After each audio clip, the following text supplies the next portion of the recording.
Hi, I'm Armin Charbonneau, and I'm going to do a quick little ground school just for airspace. And this is really airspace for glider pilots.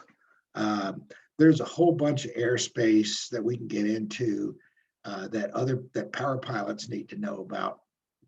But for gliders, uh, we're only going to fly in the daytime, and we're only going to fly if the weather is halfway decent.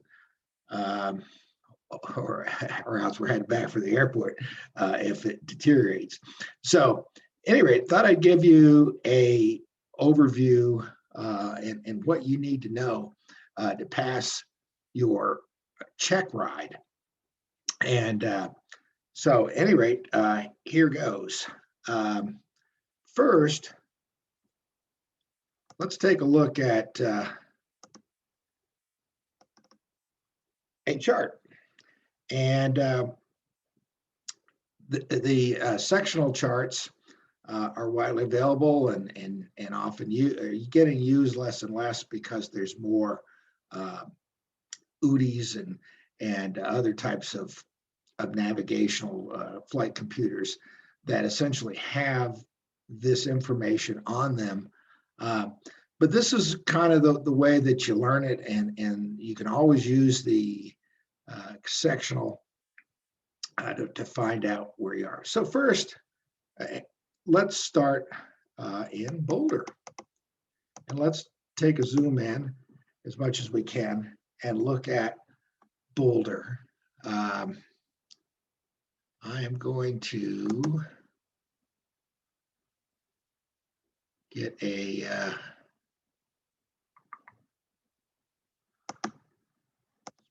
spotlighter here.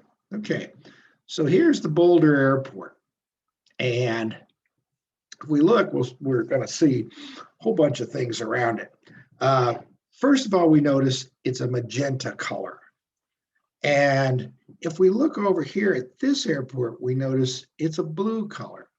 So what's the difference between the magenta and the blue? Well, the blue says that it's a controlled airport. The magenta airports are uncontrolled. So big DIA over here, that's controlled, obviously. Um, Rocky Mountain is controlled. Boulder's not controlled. Longmont's not controlled. Um, Erie's not controlled. So when we look at this, one of the first things that we see is Boulder, uh, and it gives a BDU, which is the uh, identifier for it. The AWOS is at 118.825, and the AWOS is the Automated Weather Observations Service or system. And so we can tune into it as we're flying in or getting ready to fly out and see what the weather is right at the airport. 5,288, that's the elevation above sea level. The runway is lighted, as what that L stands for, 4,100 feet long, and 122.725. And see that C? That is the CTAF frequency. CTAF is the Common Traffic Advisory Frequency. And so we know when we're flying in, we would tune to that setting on the radio and be able to listen and tell other pilots where we are and what we're doing. Runway is 26, meaning it is in the direction of 260, and that is a magnetic, not a true direction. And 26G means the glider runway. So we know that there's two runways there. One is the main and one is the glider runway. What else do we see? Well, we see a G there. That means that there's glider activity. There's also an H, I mean, hang glider activity, although that's really not so much at the airport, but it's nearby. So that tells power pilots who are flying in what they have. So that's a little bit of an overview. And then this little symbol up here shows that there's skydiving at Longmont. There's skydiving at Boulder too, but so far they haven't put the symbol on. So this indicates there's a tower somewhere that is 5,643 feet above sea level. It's 400 feet above the ground where it is. So we would want to know that that's there. But let's go and talk a little bit about airspace. Now, the airspace can be fairly involved. And like I say, we're just going to worry about what glider pilots need. Now, we know that there's Class A, Class B, Class C, Class D, Class E. Doesn't seem to be a Class F for some reason. And there's a Class G that's shown down here. All right. So you might think we would start with A, and then go to B and C, but you know what? To learn this in glider, I think it's a lot simpler to start with the G, or the Gulf airspace. So Gulf airspace is the area that starts at the ground and goes up to 1,200 feet at most places. Now, if you see this magenta shading right here, that means that inside that magenta shading, Gulf only goes up to doesn't go up as high, only goes up to 700 feet. And if you see a magenta like we have here, where this dotted circle around the magenta, that means Gulf only goes up to 0 or doesn't exist at all. So no Gulf here. At this airport, say Longmont, that's inside the magenta, it goes up to 700 feet. And here at Boulder, the magenta, it's just outside of the magenta line. So Gulf goes up to 1,200 feet. What are the visibility and cloud clearances in G? Would be the first thing we want to know. And the cloud clearances are pretty liberal.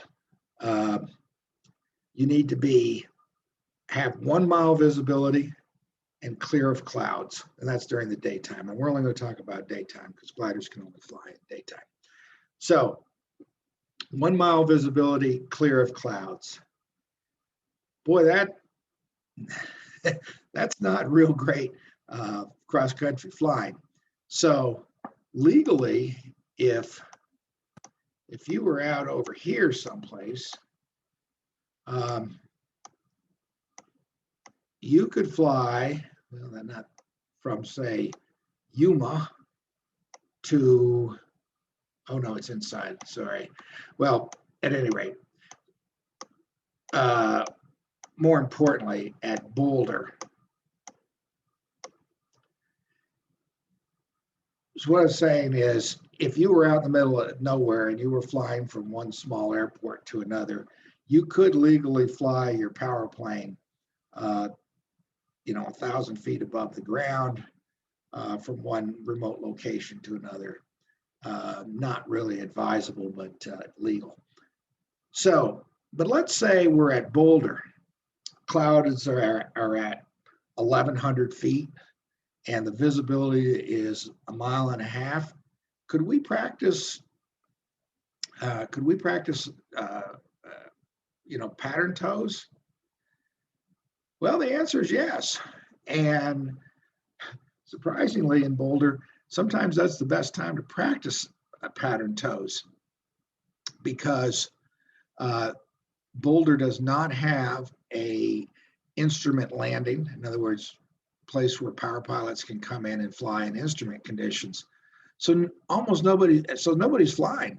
And if you go out and practice patterns with low ceilings and low visibility, it's fine. You got the gliders and the tow plane would pretty much have the airport to themselves. Now, if you were up at Longmont, say, could you? And the answer is no, because you're inside this Magenta. So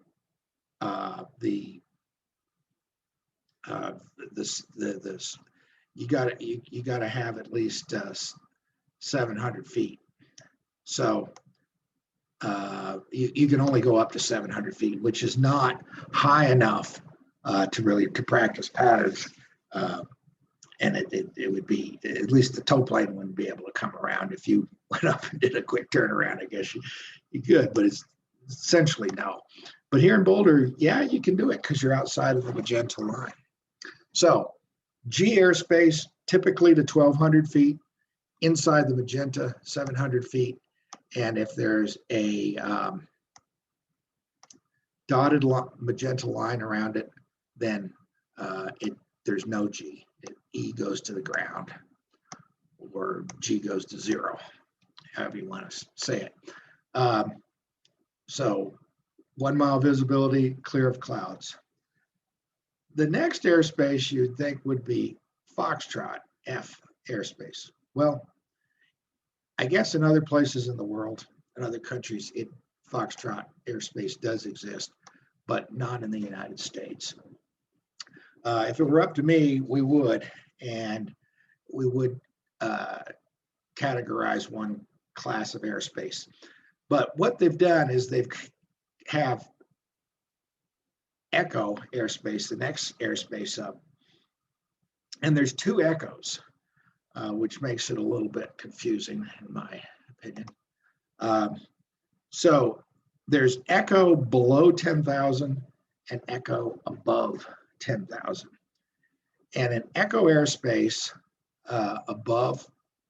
below 10,000 feet, you have to have 3 miles in the daytime, 3 miles visibility, 500 feet below cloud, 1,000 feet above the clouds, and 2,000 feet horizontally from the cloud. Now think about that for a moment. You got to have 2,000 feet visible, 2,000 feet separation from your aircraft to the cloud. So if it's a cloudy day and there's broken ceiling, how big does that hole have to be to go up or down through that hole, that blue hole in the sky? Well, the answer is 4,000 feet, because you got to be 2,000 feet from every cloud. So that hole needs to be a little bit bigger than it sounds like. Now there's Echo airspace above 10,000 feet. And this chart over here may make it a little easier to understand. So Echo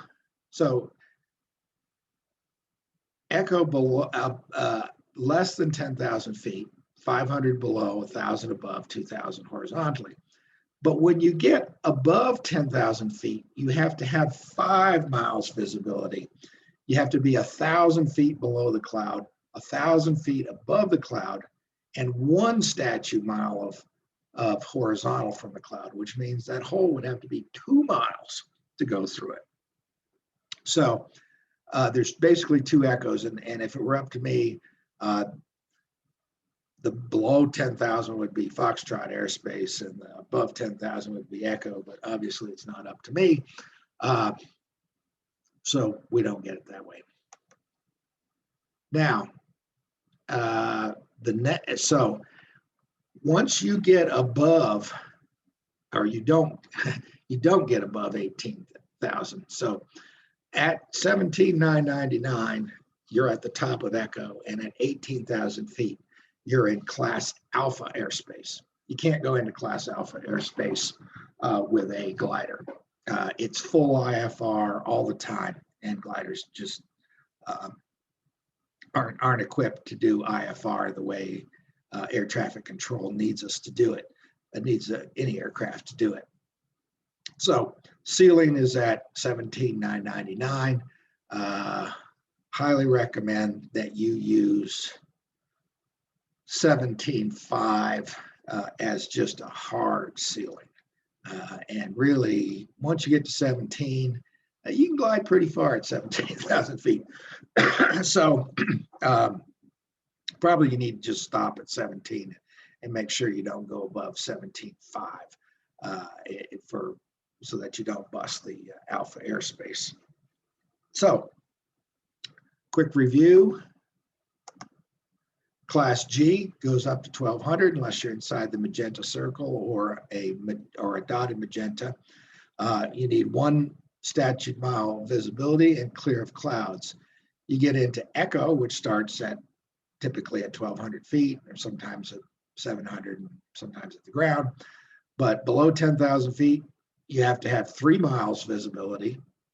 500 feet below, 1,000 feet above, 2,000 feet horizontally. You get above 10,000, you got to have 5 miles of visibility, 1,000 feet below, 1,000 feet above, and 1 statute mile from the cloud. Next airspace we can talk about is delta airspace. And delta airspace is shown by this dotted, blue dotted line.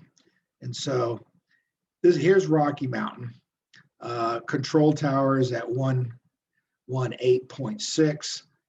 The ATIS, which is kind of like the AWAS for uncontrolled airports, but it gives you the runway in use and other information that you need, that you have to listen to before you contact the tower, so they don't have to explain it to everybody flying in.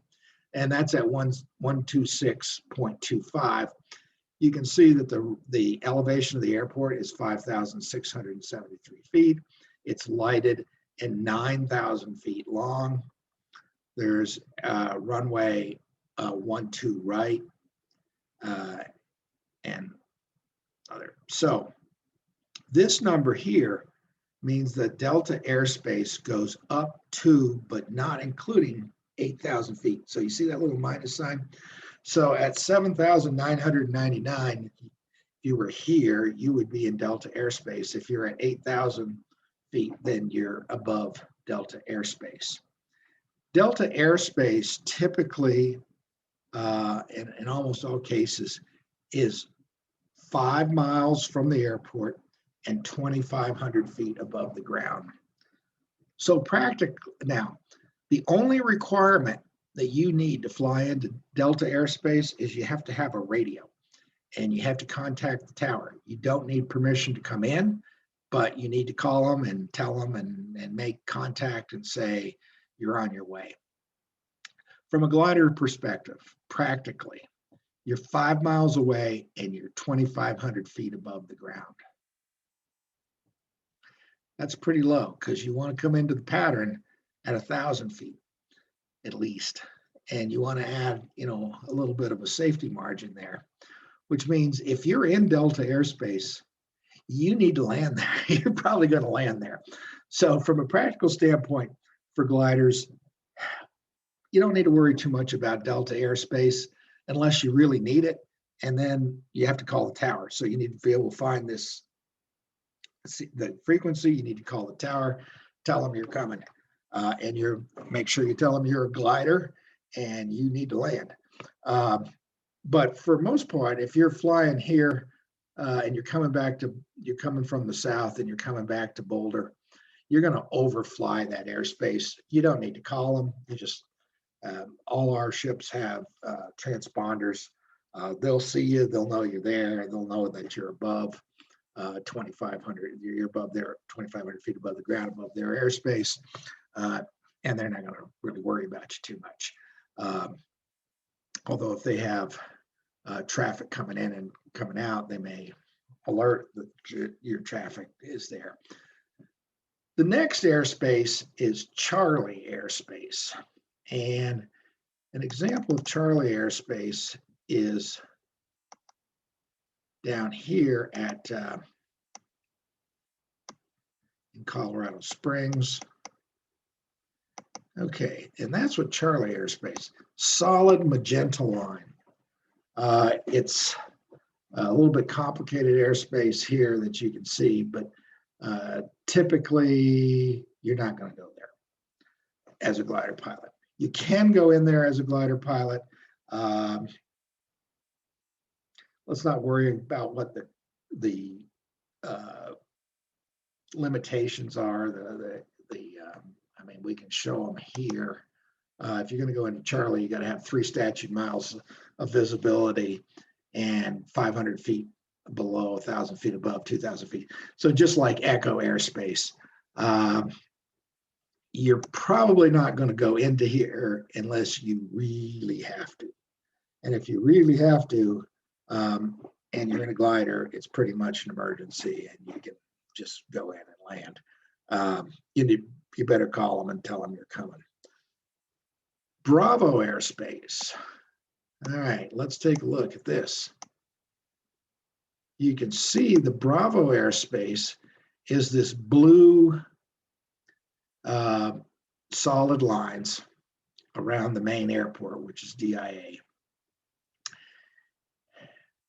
The answer on Bravo airspace is you can't really go in it as a glider, because they may tell you to hold. You have to be able to hold your altitudes. You have to be able to do a holding pattern. They might want you to climb. I mean, you can't go in there. Practically, so we're not going to spend a lot of time on what all the requirements are for Bravo, because you're just not going to go in there as a glider pilot. These numbers here tell you how high and how low it goes. So this number here says that in this section of the blue, the base of the Bravo is 1,000 feet, it's 10,000 feet, and the top of it is 12,000 feet. You get over here and it goes down to 8,000 feet, the 8,000 feet, and 12,000 feet of height. So if we kind of look at where the Bravo starts from, or in the Boulder area, you see how this line, and they made it nice so that it goes right along 287, the Highway 287. And Highway 287 is pretty easy to see if you're flying east from the Boulder airport and you're coming up here. I mean, you can see that highway. Don't cross that highway. Just now, if you're low enough and you're below 10,000 feet, yeah, you can go under there. Of course, now you're getting kind of low and away from airports. So I would just say, just don't cross 280 unless you get up north there a ways.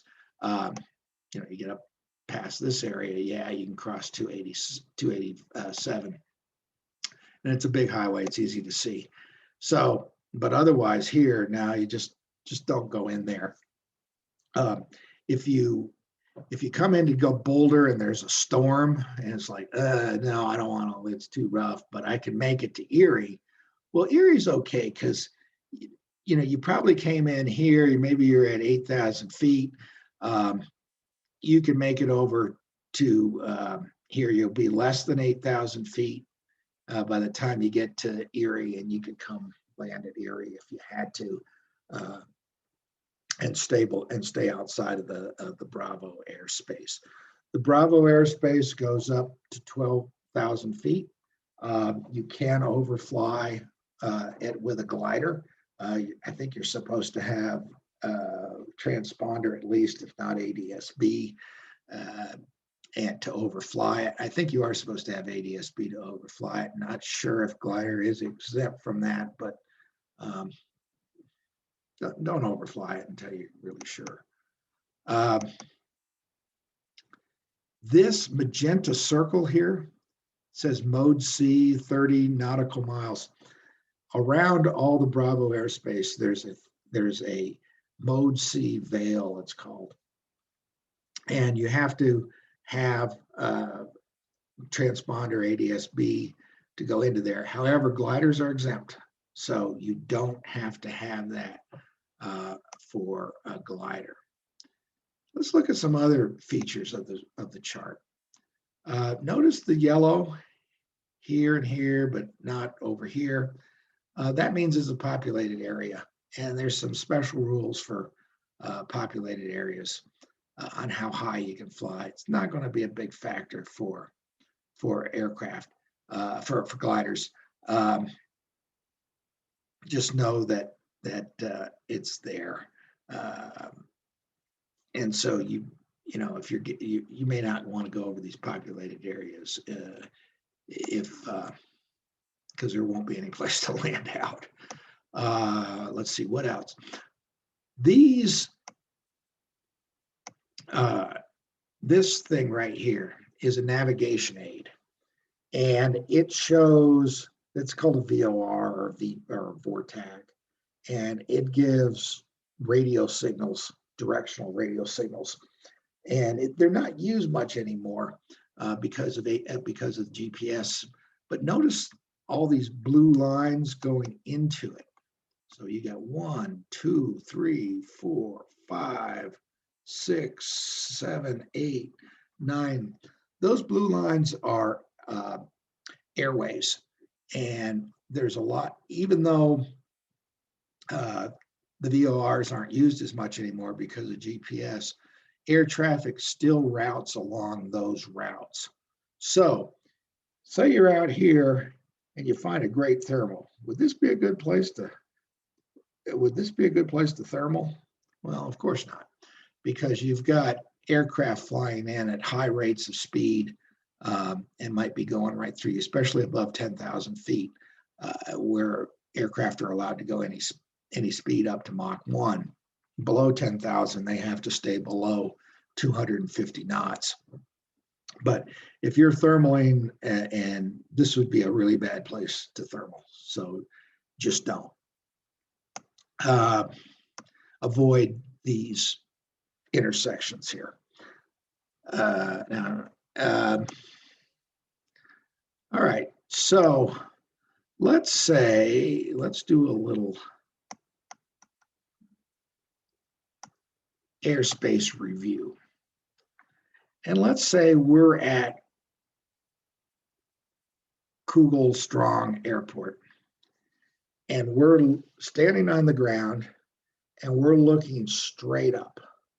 We're standing on the airport looking straight up. What airspaces do we see? Well, do we have G airspace? There's no dotted line around here, but it's inside the magenta. So that means we see G from the ground to 700 feet. Then above that, we're looking at echo airspace, which has to have which has to have 3 miles visibility and cloud clearances of 500 below, 1,000 above, 2,000 horizontally. Then when we get up to 8,000 feet, now we're looking at we're in Bravo airspace until we get up to 1,200 feet. Once we get above 1,200 feet, now we're in echo airspace, and the echo airspace above 10,000 feet, we have to have 5 statute miles of visibility, 1,000 feet below, 1,000 feet above, and 1 mile clear of clouds. Now, from 12,000 feet to 18,000 feet, we have that. Above 18,000 feet, we have at and above 18,000 feet, we have Class A, and we can't go into Class A, but that's what's up there. And when you finally get to flight level 600, which is 60,000 feet MSL, you go back into Class Echo, but you don't need to really worry about that too much. Not many aircraft can get that high, so it's just military aircraft, and Shows the space shuttle here. So that kind of concludes what you need to know as a glider pilot for your oral, with the exception of some special airspaces. So there are some special airspaces, and let's talk about those a little bit. Here we go.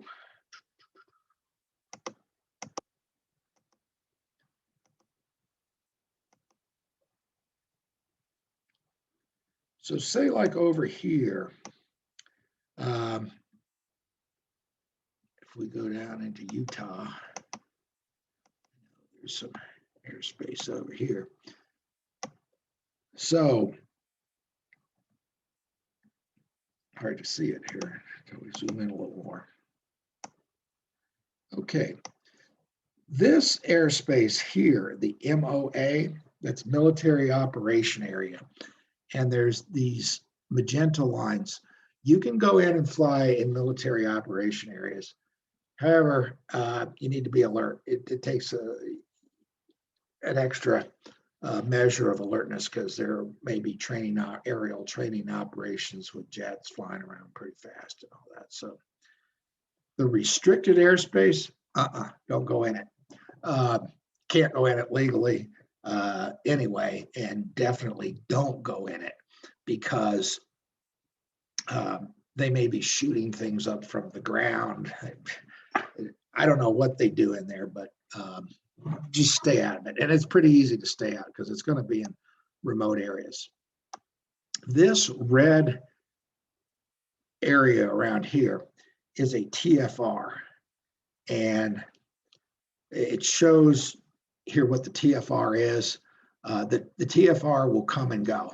And that particular TFR, I don't know what they're doing, flight hazard, February 27th from 1300 Zulu to 1600 Zulu from the surface to 1200 feet.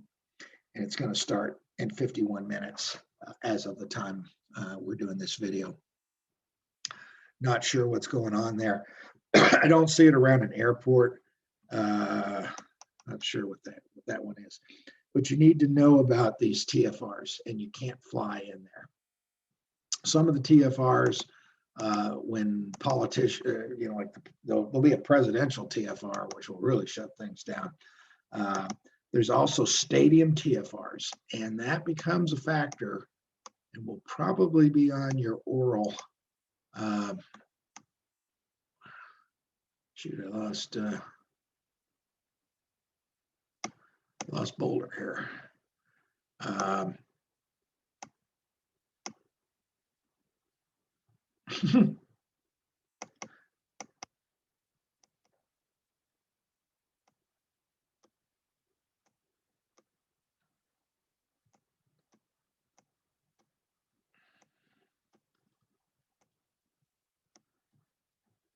Sorry about that.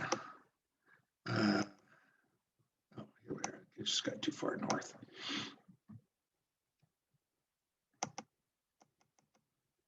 So around Boulder, the two types of TFRs that we really need to be concerned with, there's a stadium TFR, and here's our stadium.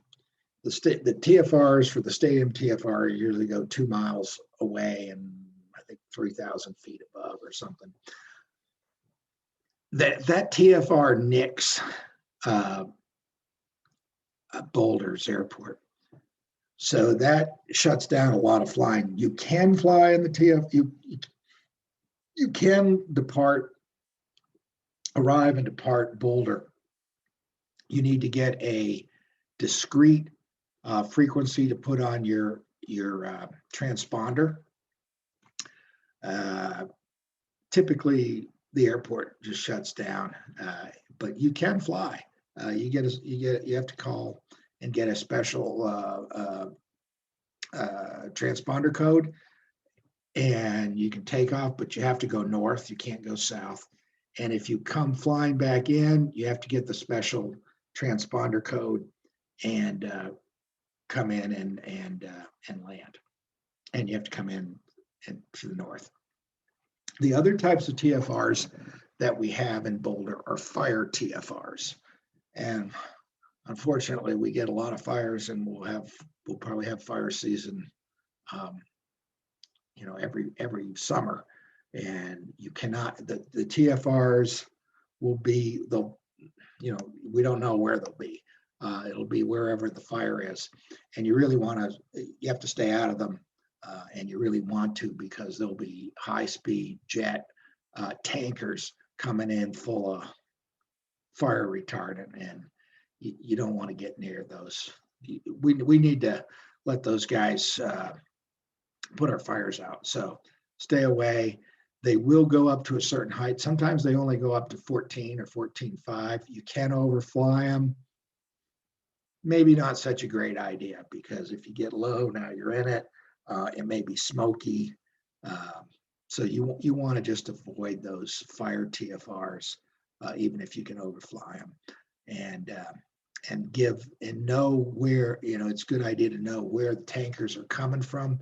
A lot of them come out of here. So if you have a TFR over here, you're going to have tankers overflying Boulder at high speeds, full of fire retardant, and they're going to be hauling coming. I mean, we saw it last summer, and we pretty much voluntarily just kind of said, let's not fly, because they were just cruising right over Boulder Airport.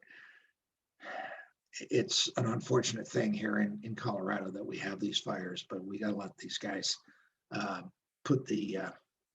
get at these fires and try to stop them as best we can, and we want to avoid. So that's kind of what you need to know as a glider pilot for chart reading and airspace. So thanks a lot for listening. And if you have any questions and you're one of my students, please get it clarified so that you pass your oral. Most of this stuff will be on your oral. So we'll stop it there. Thank you very much.